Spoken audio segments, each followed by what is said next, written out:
Let me share with you the scripture reading this morning. It comes from the second letter to Timothy. You'll find it in your bulletin as well.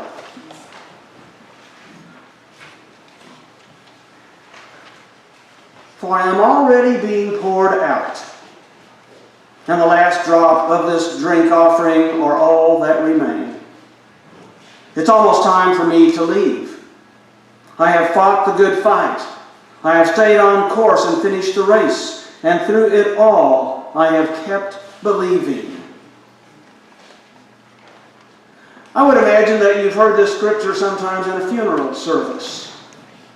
Howard, he fought the good fight, he finished the race, and he kept believing. Mary, same thing. You know, it's something that maybe you've heard before, and it's okay, because it affirms a person's life, that what they did throughout their lifetime was meaningful, and they gave a lot, and it made a difference. But that's not what this scripture really is about. We'll get to that in a moment. I want to tell you about what happened when I was growing up in Texas, in the 50s and 60s, when I was around 9 or 10 years old. There were a couple things that, especially a kid growing up in that era, really looked forward to having. One was a BB gun. Especially if you were lucky enough to get the Daisy Red Ryder rifle. It was more of a toy than a weapon, believe me. But it was something as a kid, 9 to 10 years of age, I could have fun with this. Ooh. There was something else that you typically had as a kid growing up in that era. A set of plastic cowboys and Indians. That just came with the package. We didn't know better. That's just what we did. So I had my BB gun, and I had my cowboys and Indians. Now sometimes I'd go across the street in the field right by our house, and I'd look for something to shoot. They were safe. Even if something would have popped up, I would have missed. So it really didn't matter. But I started figuring it out. Maybe if I took this rifle, this single-shot rifle, into the backyard. And you know those cowboys and Indians? I'd put them in the grass. Sometimes put them on a little piece of wood, sometimes on a little stone, sometimes hidden in the grass that only a sharp eye could see. And so sure enough, I'd get in the back, I'd take 15, 20 steps, squat down or lay down in the grass, wait for the right moment. And then I'd fire away. Sometimes I'd actually hit something. Not always, but sometimes. And that kind of prompted this feeling that, ooh, I wonder if I could do something else. Somewhere along the line, I probably saw a TV show or a movie where the gunslinger came into town and wanted to make sure that everybody knew he was the one. So he might be standing in the middle of the street and he'd pick up a tin can, he'd throw it in the air, he'd pull out a 6-shooter and he'd shoot it 4 or 5 times in the air, making it dance in the sky. And the crowd would say, ooh, he's good. We better not mess with Slim. I don't know whether that got in my mind somehow. So I decided there I was in the backyard with my rifle and these cowboys and Indian figures. I thought, let's see what happens. So I tossed it up in the air. I don't know, a cowboy or an Indian, one of the two. And I pulled my rifle up to my shoulder and I fired away. I seriously don't think I ever hit anything. But I kept doing it time and time again. And maybe if I hit one, it was more that the little toy ran into my BB instead of me hitting it. And maybe I did, but I don't know. For about 10 minutes, I was just having fun. Until I heard our glass door on the patio come opening up, and my mother's voice, William Edward Garrett! Now I knew at that point, I had learned by that stage that when my mother put all 3 of my names together with that tone of voice, the rest of the day was not going to go well for me at all. And it didn't. You see, what had happened, our neighbor that was behind our house had come around and rang the doorbell. Do you know what your son is doing? She was in the back of her house, and she started hearing this clink, clink, clink, clink on their glass door, on the kitchen window. Now again, there was no damage. By the time the BB ran from the backyard to her house, it just kind of clinked. That was it. But she was concerned. She looked out the window and she saw these little figurines going up and down, up and down. She might have seen the tip of my little rifle doing something. So she got in her car, she drove around the block, she knocked on the door, hit the doorbell, and she let my mother know that I think you need to talk to your son.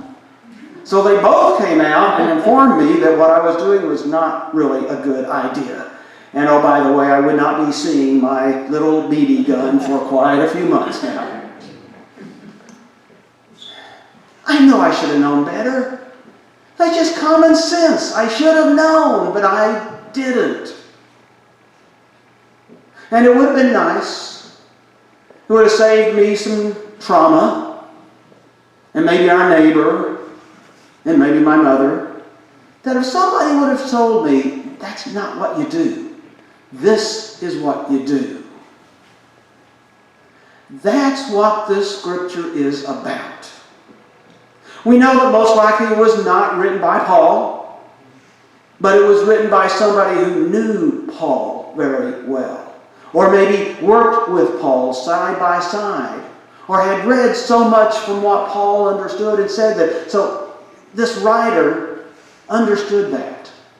We don't know exactly when it was written. There's about 100-year range of when it could have been written. Maybe Paul was in prison in Rome. Maybe he was traveling around the other churches. Maybe he was already dead. And we don't know exactly who this Timothy was.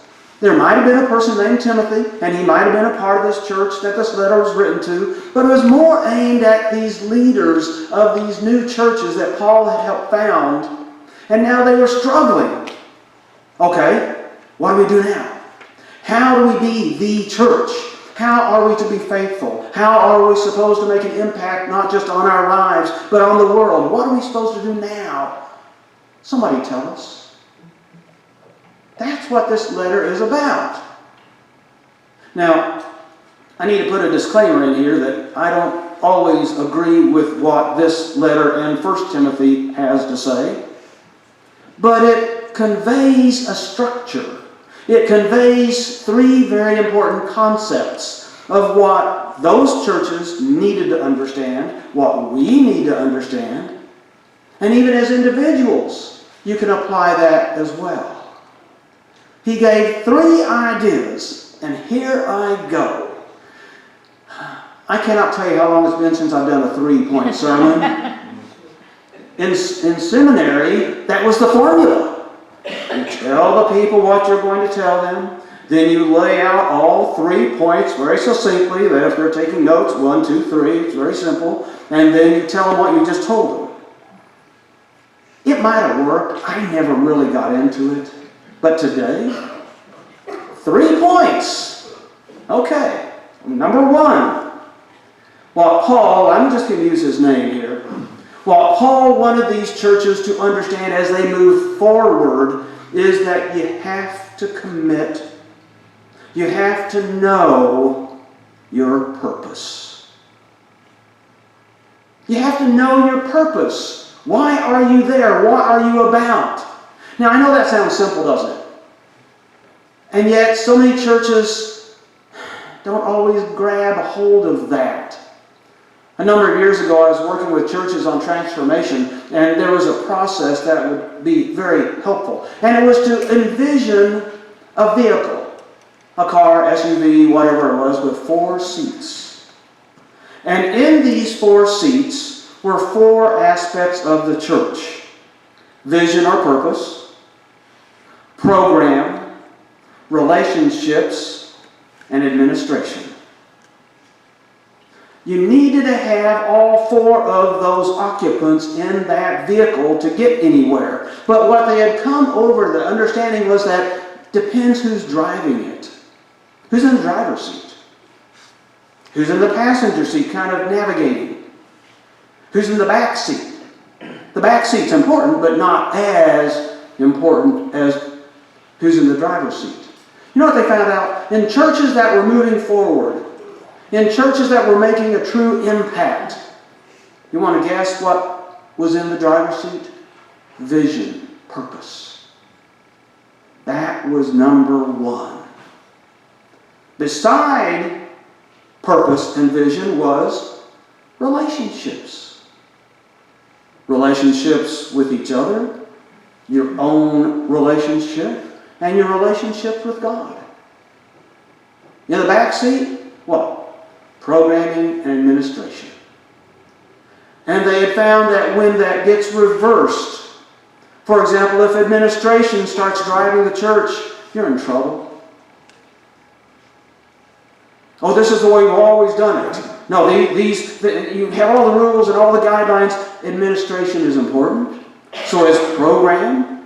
But vision and purpose, that's what drives the church.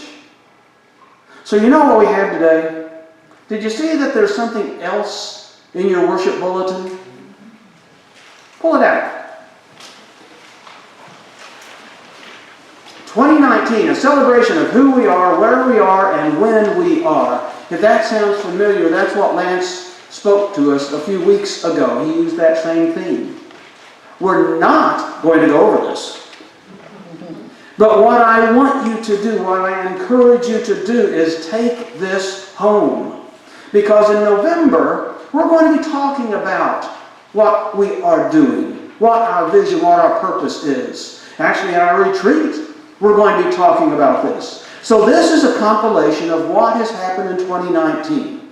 And you know what I invite you to do? If you also have your worship bulletin beside you, when you take it home, put one in one hand, put the other in the other hand, and go through our purpose statement, go through our mission, and then compare what's in here. See if it sounds like we're living up to what we say we want to do. Our purpose, our vision. Who are we? Where are we? When are we? That's critical. That's what Paul understood, and that's what the churches were grabbing a hold of. That's number one. Know your purpose. Number two, if you're keeping count, is commit to your purpose. He uses the words willingly sacrifice to your purpose. Now, the word sacrifice is not a scary word. We do that every single day, don't we? We may have our day planned out. We may have our figures, what we're going to do and when we're going to do it, and we get a call. Somebody somewhere is calling us or letting us know, I could use your help. You know that movie you were planning on going to? Oh, no, you're going to go help that person. That's a sacrifice. And we do that constantly. In big and different ways, in small, quiet ways. We make that sacrifice, and you know what? We do it willingly. They don't have to drag us. We says, pick me. This is what we say. This is what we mean. We commit to our purpose. So you see the second part? The smaller part in this booklet that you have? This is our commitment to Stewardship Affirmation Sunday. I also invite you to take this home and read it. And pray about it. Think about it. See if this is what you are willing, what we are willing to do. This isn't going to be popped on you like a pop quiz. This is going to be given to you so you can take it home. And think about it. Is this what we are willing to commit to? You remember that we have these child dedication services from time to time where a family, a young family usually brings into our midst a child. And they're asking us, will we help create this environment of love and safety and faith for this child to grow up in? Will we commit ourselves to being that church family that embraces that child Will we embrace that family and say, yes, you are part of us and we are part of you? That's kind of what this dedication is about. For us to take this time to commit. Say, this is what we want willingly to do. So I hope I don't find too many of these on the floor. I hope we'll take these home. And I hope you'll open them up and read through them. And let it seep into your soul and your spirit and your mind and say, yeah, is this who we are? Is this where we are? Is this when we are? So that's 1 and 2. You know what number 3 is? Believe that, number 1, you can make a difference. Number 2, this is what we can do. Believe in that. Not as just a mental exercise, but believe. I want to invite you to get to know Sarah a little bit. Sarah is a woman in her 50s. She lives in North Carolina. Sarah is a single mother. She has 2 daughters, one in college, one in high school. And about 10, 12 years ago, she created a nonprofit in Uganda, all the way from North Carolina. And it was because she was concerned about what was going down there. She had been there. One of her daughters, you see, she adopted from Uganda. So she kind of had an understanding of what was at risk there. And so she helped create this nonprofit that offers medical assistance, medical aid, as well as education to young girls, young daughters, young children down there who otherwise wouldn't get it. But you see, Sarah lives in North Carolina. And she's taking care of herself and her family, and so she works at a furniture store. She's one of the sales clerks there. And the process, is that when somebody walks in the door, Sarah, if she's there, will greet them. Hi, how are you? My name is Sarah. How can I help you? One day, about a couple weeks ago, she was there, and a woman walked in her middle age, nicely dressed. Walked in. Sarah welcomed her. How may I help you? And the woman said, I guess I need a sofa. Sarah, from that very moment, realized that something doesn't, just her attitude, her expression, her body language was something that something's going on. So they started walking. So somehow Sarah found out she was looking for a small sofa. They started going over to the area, what kind of design, what style, what color, anything. She was getting no information from this woman. They continued walking and they found a sofa. It was actually a brown sofa. And Sarah said, would you like to sit down here? Are you all right? She was concerned about this woman. She was no longer trying to sell anything. She was concerned about what was going on. Would you like to sit for a moment and talk? Strangers. They sat. Sarah once again asked the question, are you okay? The woman kind of took a deep breath. It's cancer. The doctor told me it's cancer. The woman went on to explain that she had not said those words out loud yet. She wanted to hear what it sounded like. She wasn't sure what it would sound like. But her son was coming into town. He lived out of state. They didn't see each other very often anymore. Her son was coming in town, and she knew that when that moment came when she wanted to share with him what was going on, she wanted to be close to him. Very close. She didn't have a sofa. She just had chairs, but she wanted to be very close. They sat there. The woman shared a little bit more about her story, a little bit more about her son. And Sarah could tell that this was not going to be an easy time. Sarah reached over, touched her on the elbow. Would you like to pray? Sarah goes to church, but that surprised her, for her to say that. The woman was kind of, yeah. So Sarah and the woman prayed on that brown sofa in the middle of the furniture store. Two strangers. Sarah said she didn't really know what she said. She was quite sure she stumbled over the words. She was not used to praying out loud. But they prayed. And they cried. And they embraced each other. About 30 minutes went by during this whole time. And they found themselves very comfortable on that brown sofa. That's where both of them needed to be at that moment.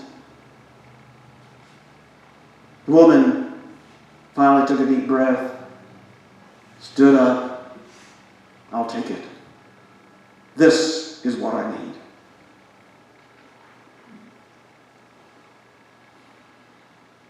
Could it be that we, in believing that we can make a difference, in believing in the purpose that we have, can it be that maybe we are that brown sofa? As a church, as individuals, that's who we are. Where we are a place where we can come, and when we have struggles, when we have fears, or when we have celebrations, want to celebrate with somebody, that we join each other on that sofa, that brown sofa. Could it be this is what Paul wanted us to know as a church, as individuals? To not only know our purpose, to not only commit to it, but then believe that what we do matters so much. Let us be. As we have, as we are, and as we will be, let us be that brown sofa where love is shared, where God's presence is felt, and we open ourselves to all. To all. Amen.